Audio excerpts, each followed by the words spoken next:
नमस्कार मित्रांनो, मी किशोर कुमार श्रीधर दीक्षित ज्योतिषी. आज आपण वास्तुदोष या संदर्भामध्ये बोलणार आहोत.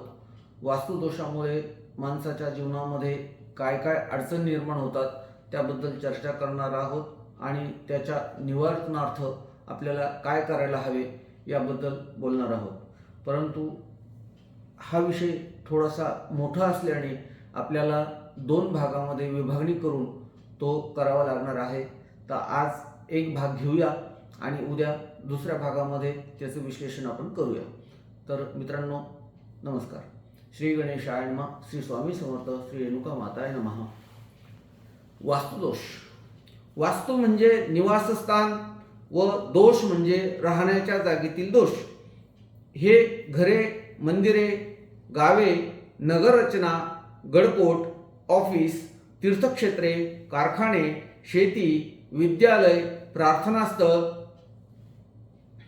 झोपडीपासून ते राजवाड्यापर्यंत या स्थानांचाही काही दोष, काहीतरी बाधा असतात तर काही पवित्र असतात. यातील आपण फक्त बाधा दोष, अपवित्रता, अमंगलता, शल्य म्हणजे सल यांचाच प्रामुख्याने विचार करू. हस्तिनापूरचे साम्राज्य, अयोध्येचे राज्य, विजयनगरचे हिंदू सम्राट व अकबर, औरंगजेबापासून पेशवे, इंग्रजांपर्यंत अनेक शास्त्रे व अनेक धर्मसत्ता व राजसत्ता यांचे अधिराज्य गाजवून गेलेले महापुरुष जेथे नांदत होते त्या पुणे, उज्जैनी, अयोध्या, दिल्ली, विजयनगर आदी ठिकाणच्या राजवाड्यात, त्या भग्न किल्ल्यात अवशेषात जर आज पदक्षेप केला तर ज्या थोरल्या बाजीराव रोडवरील त्या भग्न शनिवार वाड्याकडे पाहिल्यावर कळते की नियतीने व काळाने हिंदू पदपादशाही नष्ट केली. त्याचीही अनेक कारणे आहेत. त्यात वास्तुदोष व वास्तुशल्य हे एक कारण आहे.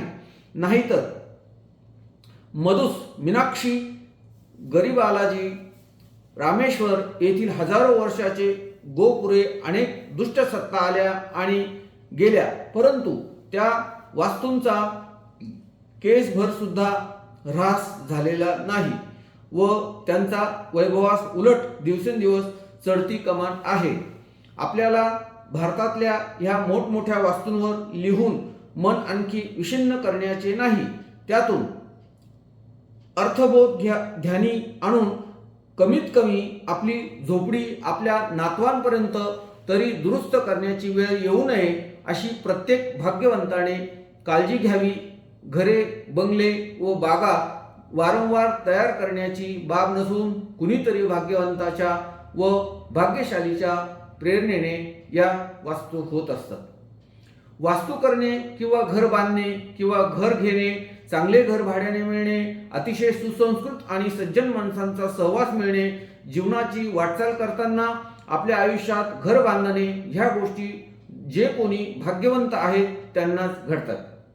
याचे उलट ज्या जागेत भूत, प्रेत आदी शक्तीचा निवास आहे, काही विचित्र देवतांचे पूर्वी निवास होते, मंदिरे होती, नंतर ती भंगणे, त्या जागेत पूर्वी स्मशानभूमी किंवा कोणी अज्ञानाचे प्रेतपुरणे, मोठमोठ्या तीर्थक्षेत्रांच्या व शहरांच्या आसपास निरनिराळ्या साथीत व आजारात मेलेली माणसे पुरणे, हा दोष याला वास्तुदोष असे म्हणतात.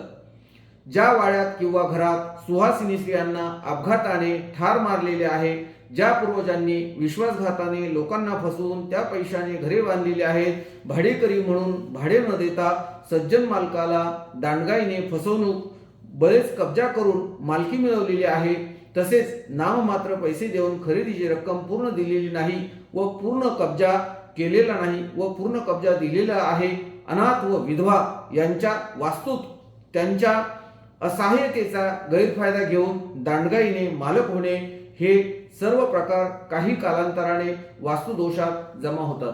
मित्रांनो, आज आपण इथेच थांबूया. वास्तुदोषाचा दुसरा भाग आपण उद्या सांगूया. आपल्याला जर आवडलं असेल तर आपण लाईक करा, शेअर करा, सबस्क्राईब करा. धन्यवाद मित्रांनो.